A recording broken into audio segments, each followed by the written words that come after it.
In this rapidly changing era, where are we headed? Together, we imagine the future envisioned by science. Untold stories between Korea and the world. Diplomat Archive Hidden Stories reveals them all. With embassies in Korea, we delve into behind-the-scenes diplomacy, revisiting what built trust, cooperation, and lasting friendships.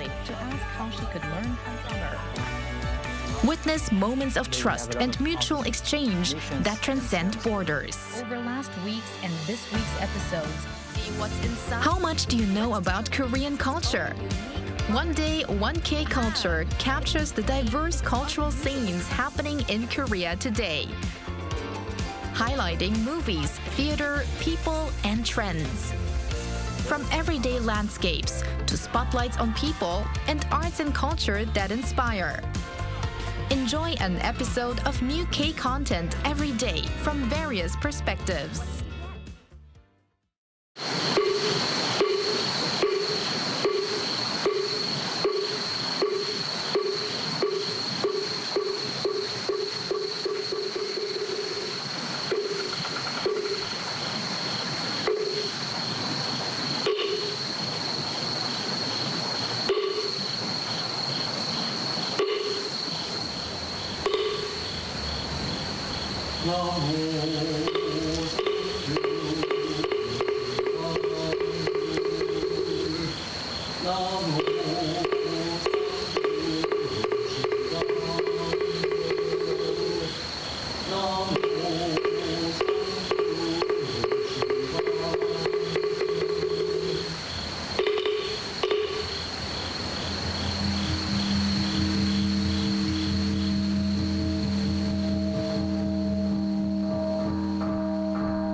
We move.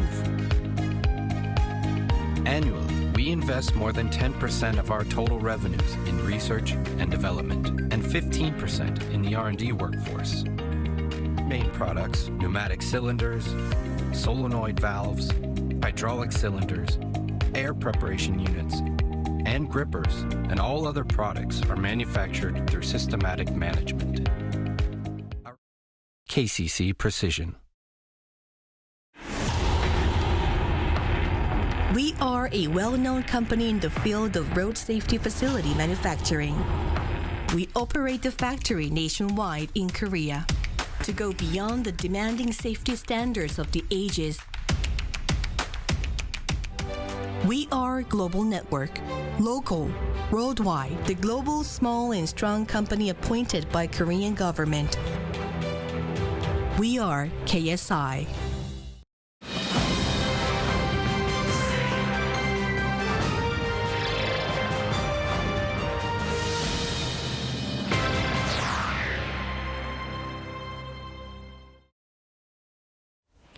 President Yoon Jae-myung and U.S. President Donald Trump are poised to convene for their first face-to-face summit on August 25th in Washington, D.C.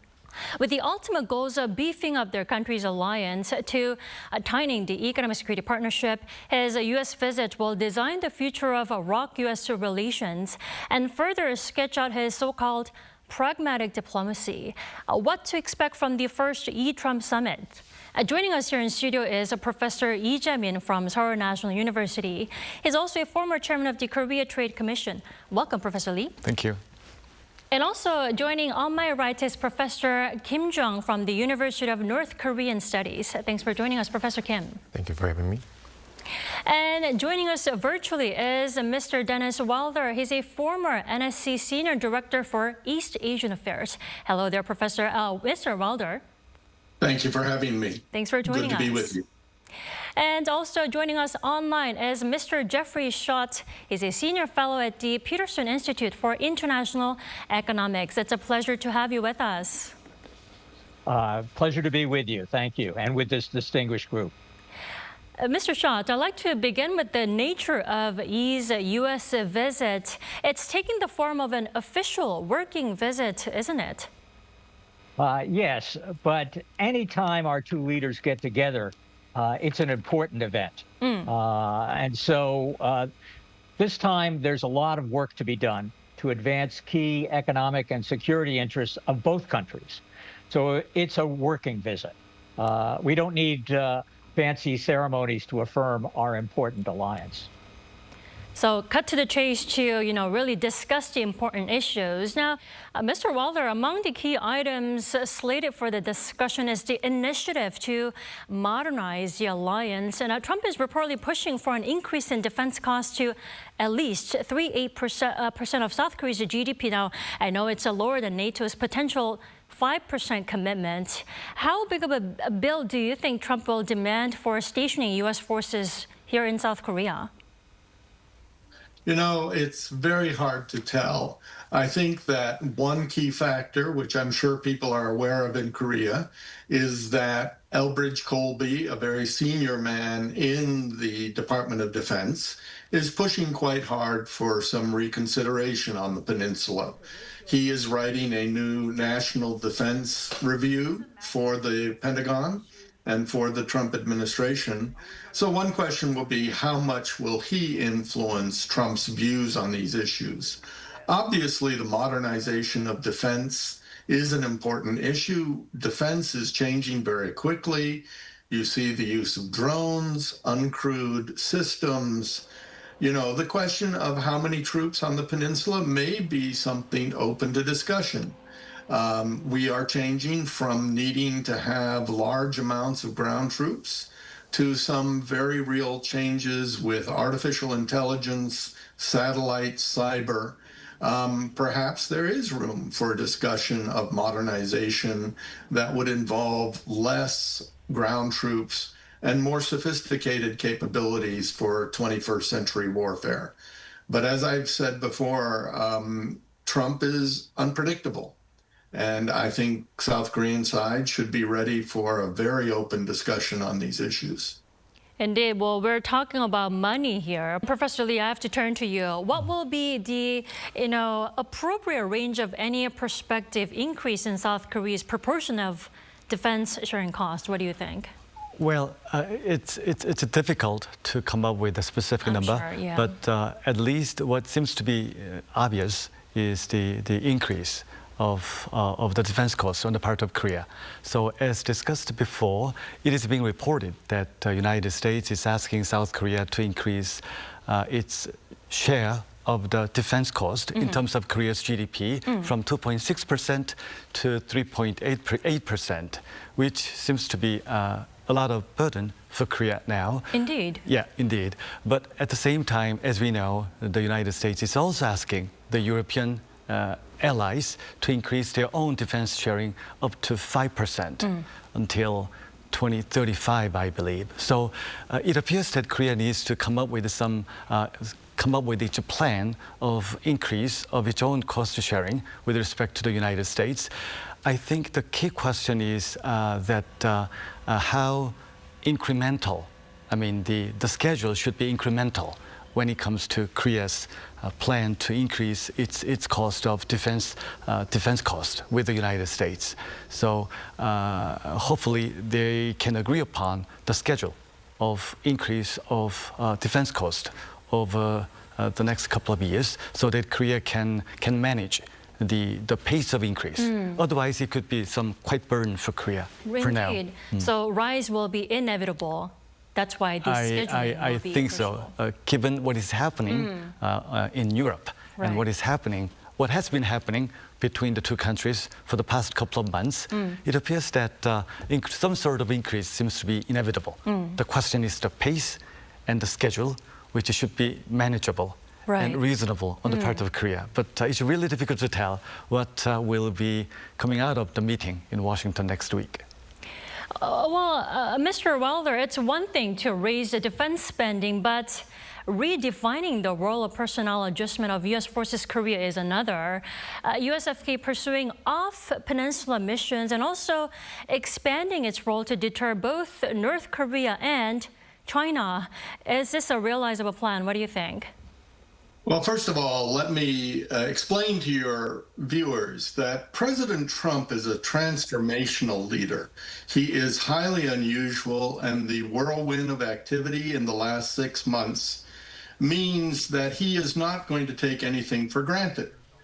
This means that when he looks at something like the Korea question, I think all ideas are on the table. President Lee should be prepared for him to surprise him in public settings. We've seen that the president likes very long news conferences with foreign leaders. He takes a lot of questions and he gets very candid. And the South Korean leader needs to be prepared for this, and certainly not to disagree with him in public as Zelensky did. That is a very bad idea when dealing with President Trump. Right. Given his unprecedented nature of his whole character of Trump. Now, Trump is expected to apply pressure to achieve this alliance modernization in a way that we've been discussing with all of you. Then, Professor Kim, what kind of strategy should President Lee take into the talks with Trump? Yes, obviously, the alliance modernization is the top priority of the agenda for the summit. That's there's no question. So for President Lee, one of the most important challenges is how to balance the securing the South Korea's core national interest with the managing the transactional style of Trump's negotiation. In order to be successfully, deal with that challenge, the first thing I think one of the most important things is do not define the alliance modernization in a narrow sense, in that just the defense cost sharing, that's too narrow. And that discussion has to result in some kind of discussion about how to punish the free-riding things. That's the zero-sum like the discussion. So in order to get out of that frame, President Lee need to define the alliance, the modernization, the broad term, with the bigger perspective that include joint industrial innovation, the extended deterrence, the credibility, and the other things.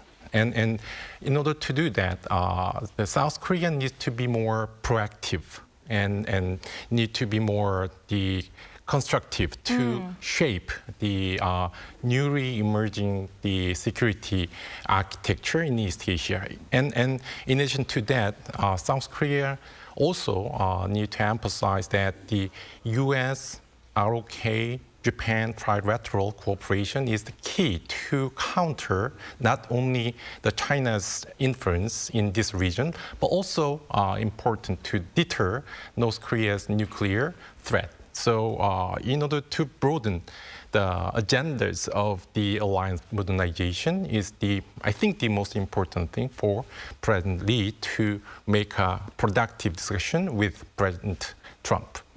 I see. Well, when talking about the summit between the leaders of South Korea and the U.S., Mr. Schott, we have to talk about the tariff deal. The deal has been sealed, but the summit will also involve what I believe is safe to call round two of tariff talks, starting with South Korea's $150 billion Moscow project. The question is the deal really a win-win project? I'm asking because South Korean officials couldn't have stressed enough since the deal was sealed last month. Well, we don't have all of the details of the deal except the headline numbers.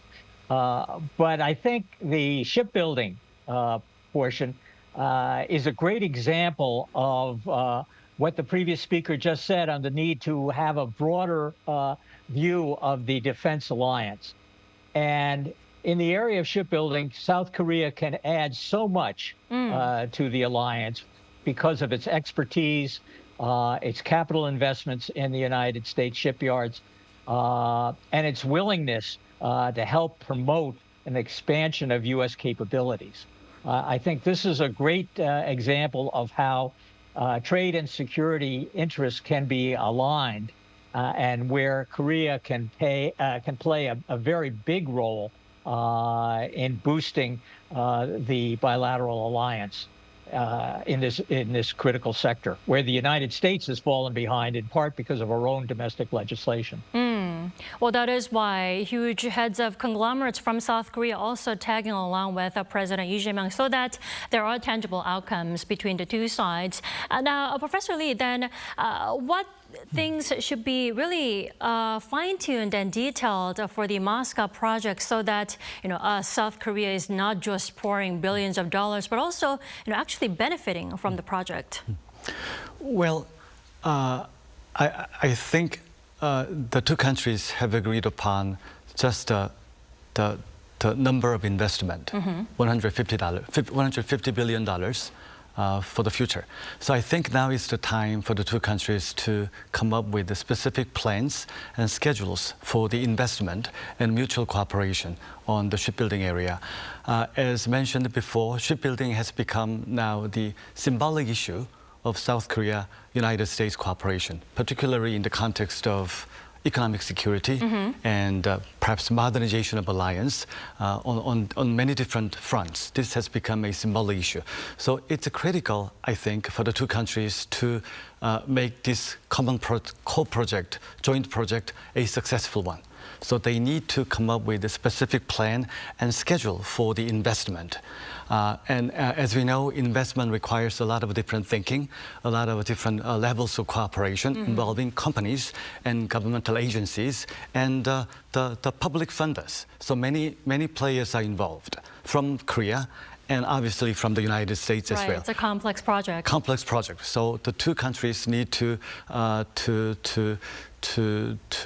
lay out the plan for the future cooperation. Right. So that seems to be the first step for the future. And also, one critical thing for Korea is, again, as previously mentioned by Professor Schott, the U.S. legislative requirement, which I believe up until now has prohibited foreign companies to be deeply involved in the shipbuilding area for the United States. So that legislative stumbling block needs to be cleared for Korea's active participation in the shipbuilding area in the United States. I think that legislative change is coming along, but Korea is anxiously waiting for that change to materialize. Indeed. Well, there are also, Professor Kim, speculations that Lee and Trump might visit Hanwha Shipyard, Philly Shipyard in Philadelphia. Now, let's say the two leaders do visit there. Do you think that could really underscore the alliance between the two sides beyond economic interest? What do you think? Yeah, if the joint visit to the Hanwha Philly Shipyard, realized, then that's the ideal place and opportunity to explain what's the real meaning of the alliance modernization for both nations. Because first of all, the Philadelphia is the kind of exemplary city in the United States. It's independence as well as American democracy. So this visit will add one very important element on top of the traditional alliance, which is this is the Democratic Solidarity Alliance. So we share the values of freedom, democracy, and rule of law kind of things. In addition to that, the Moscow project indicate that the alliance modernization can combine the traditional defense and industrial innovation. And then, as I said, the democratic, the solidarity here. So it shows us how the ROK-US alliance can be cooperative with the multidimensional aspects here. So if that can be realized, then this joint visit will mark the new chapter for the upgraded the U.S. ROK alliance in the center of U.S. democracy. Well, I think it is safe to say South Korea can take a breather for now that a tariff deal has been sealed between the two sides. But going back to you, Professor Lee, there are still pending matters that need to be ironed out between Seoul and Washington. For example, U.S. is demanding, well, is saying that 90% of South Korea's envisioned project will go to the U.S. How can us, South Korea, make sure that doesn't happen? That's right. It has caused a little bit of confusion and concern on the part of Korea when the two countries have different explanation on the outcome of the bilateral agreement on July 30th. So one question is about who controls the investment. Right. And certainly there seems to be a different view on the future fate of the investment. So who controls the investment, and how do we calculate the amount of investment, and how do we manage the investment? All of them appear to be up in the air, which requires some elaboration and specification. I think it's quite natural, given the complex nature of a negotiation during the last week of negotiation in late July. I think it's natural, not surprising, that we have some missing holes of the agreement. That is the area where two countries need to elaborate. Hopefully, when the summit meeting takes place next week, then they can agree upon the details and elaborations on the bilateral agreement. That seems to be the starting point for the next step of the bilateral agreement. And also, one question from Korea is about semiconductors. What is happening for semiconductors? Right. So what was agreed upon in late July is simply reciprocal tariffs. There's no agreement on product tariff, such as the semiconductor tariff or pharmaceutical tariff, which have been touted, which have been discussed for some weeks now. So Korea has a strong interest in semiconductor. So we are keen to seeing what will happen with respect to semiconductor tariffs. So that seems to be one of the critical issues for clarification when the two countries have occasions to discuss. Right. They do need to narrow their differences this time. I'm glad you brought this up because turning back to you, Mr. Schatz, what about non-tariff barriers, including the fine-tuning the agricultural market access? Do you think it'll be brought up this time, or will Trump save it for later? Well, my experience as a trade negotiator, which goes back many decades, is that agriculture is always mentioned during these talks. Right. But, given the importance of the economic security issues at play, I think spelling out some of the next steps in strengthening the economic security relationship is going to be key. And perhaps there'll be a nod to the intent to increase trade and U.S. exports of certain agricultural products, but whether that's done via tariff rate quota or what else, I think is something that will be an ongoing discussion, but not necessarily priority next week. Well, now that shifting gears to North Korea, of course, and Korean Peninsula issues, Mr. Wilder, the Yi administration and the Trump administration are yet to officially really produce a united stance on North Korea and, of course, its denuclearization. How can the two leaders find, common ground in their North Korea policy during their summit this time? Where do they start? Well, first of all, if you look back at the first Trump administration, Trump is very personalized on the North Korean issue. He was very personal with Kim, and I think we have to say that in the second term, he probably at some point, once he gets past a lot of these international issues like Ukraine, may reach out again to Kim. So I think it's very important for President Lee to establish the personal relationship with the president, to very clearly in private explain where South Korea is on the North Korean issue. And again, personal chemistry will be very important here.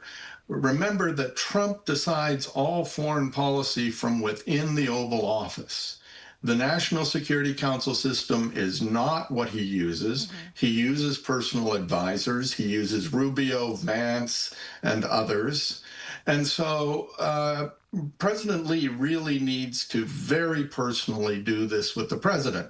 One area, unusual, and you may find this odd, the two presidents could discuss the fact that they were both victims of assassination attempts during their election campaigns. Right. This kind of personalization is very important to Trump. Well, I asked you that question because Trump may be looking for a Nobel Peace Prize in North Korea.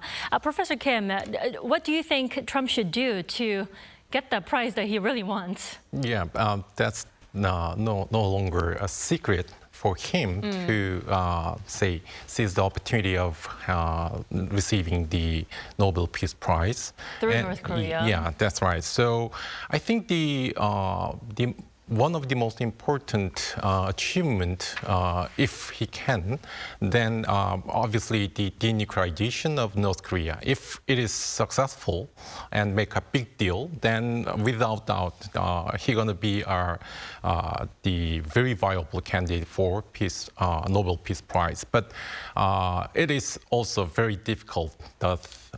30 more years of the denuclearization negotiation proves that it is time-consuming and there are many difficult stages to, for example, verification. So another possibility is that Trump may make an official end of Korean War and strike a deal to make a peace treaty. That is also good for him to say, anyway, to be a viable candidate for that prize. And obviously, the normalization between North Korea and the United States, that's another possibility. And the Trump can be a facilitator of the inter-Korean reconciliation. So all the Korean Peninsula are full of the possibility for him to be a viable candidate for the prize. But either way, each of them are very, very difficult things. And even Trump can declare that I can say eliminate the nuclear threat from North Korea, make a small deal, or just freeze on the newer development. But that I don't think that's going to work for the committee member of the Nobel Peace Prize. So I'm not sure, but once again, the Korean Peninsula is the real source for him to imagine the Nobel Peace Prize candidate. Well, I'm sure Trump will want to meet Kim sooner or later. There are speculations that Trump may want to meet up with Kim Jong-un here in South Korea on the sidelines of the APEC summit in October. Do you think that's possible, or have I gone too far? Trump may want to see the chairperson Kim Jong-un once again, but this time Kim Jong-un will set the higher bar because Kim Jong-un now enjoyed a very strong alliance with the Russia, and there is the military cooperation and the other benefit from that. So, and Kim Jong-un is very specific about that. The denuclearization negotiation is no longer viable. So, without taking their country as the de facto nuclear power, there's no negotiation with the United States. So that's the stance of the Kim Jong-un. So maybe, but right now the possibility is not that high. Right, they both are very stubborn, I do have to say. Turning back to you, Mr. Wilder, then how can South Korea make sure Seoul is not, bypassed on Korean Peninsula issues, whether with the U.S. or North Korea? Well, I think this is going to take very, very clear communication between both sides. President Lee has an excellent man in his National Security Advisor, Wi Sun-luk. I worked with him in the Bush administration. I worked with him in the six-party talks.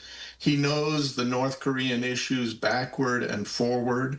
He is somebody that President Lee can rely on to talk to the American side at the second level in the U.S. government.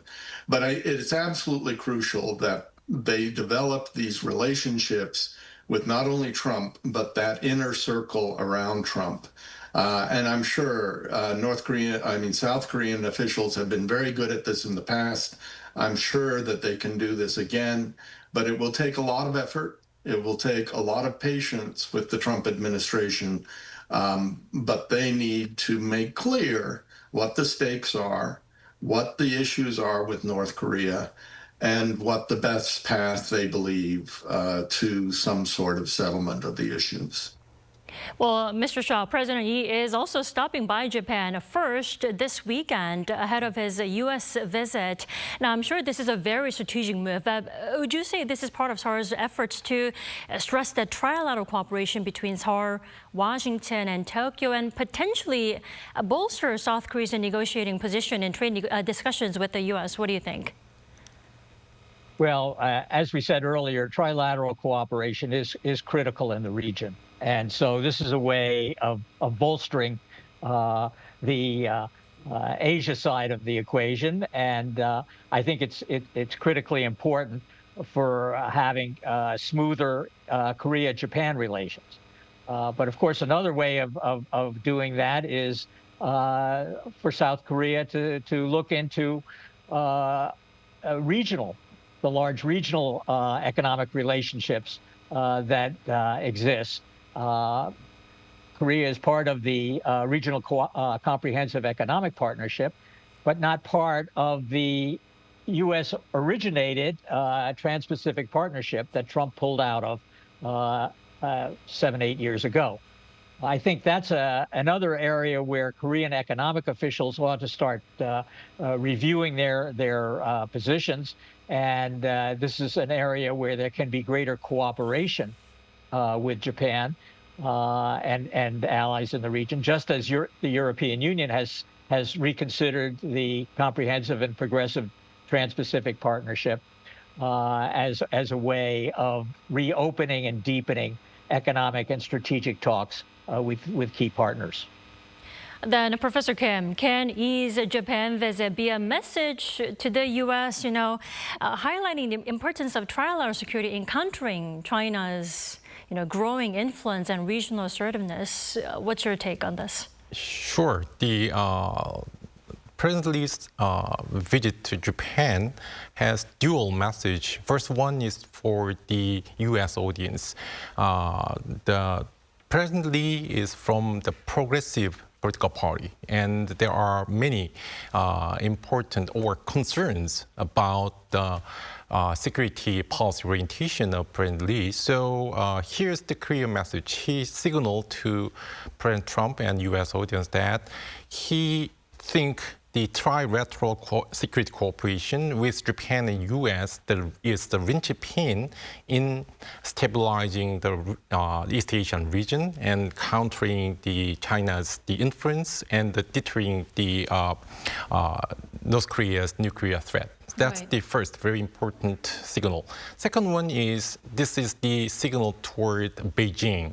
And even if we have the progressive government in South Korea, the ROK-Japan cooperation is very solid. So China cannot exploit any kind of historic tension between South Korea and Japan. So this is another very important message to the leaders of the Chinese Communist Party here.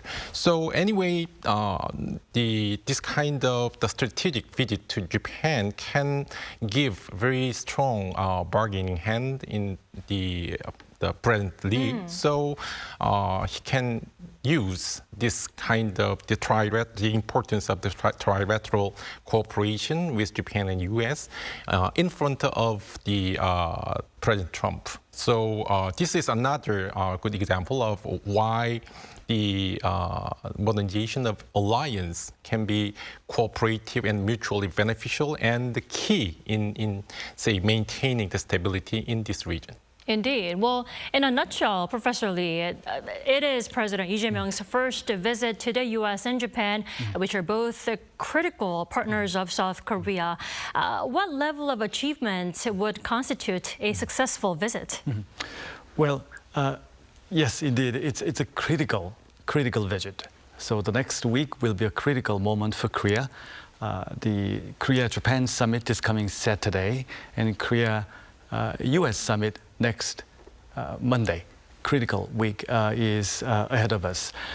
I think the two meetings, particularly the bilateral summit meeting with the United States next Monday, will be a defining moment for the basic contour of President Lee's foreign policy and diplomacy. So we'll have to see how these two critical meetings play out for the next week.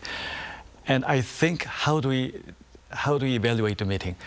I think the achievements that we can expect is the confirmation and establishment of the framework of cooperation with Japan and with the United States.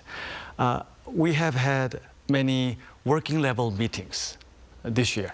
Particularly, we have had many working level meetings since the inauguration of the Lee administration, starting from early June.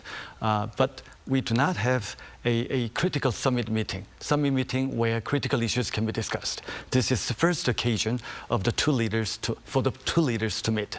So if we can see the basic framework of cooperation between the United States and Korea going forward, including the tariff issue, economic cooperation, core technology cooperation, and more critically, the modernization of alliance. If he can have some framework of cooperation for the future discussion going forward, I think that will be a very good starting point, very good start point, very good point of initiating more productive discussion for the future. So that seems to be our goal for the next week. Alrighty, Professor Lee, thank you so much for your insights today. Thank you. Thank you very much. And also, Professor Kim, it was a pleasure to have you with us. Thank you. And also, Mr. Schatz, we appreciate your time and your analysis. Thank you. And also, Mr. Wilder, it was an honor to have you with us. A pleasure to be with you. And from all of us here at Arirang, we thank you for staying with us. I'm Kim Dami. Goodbye.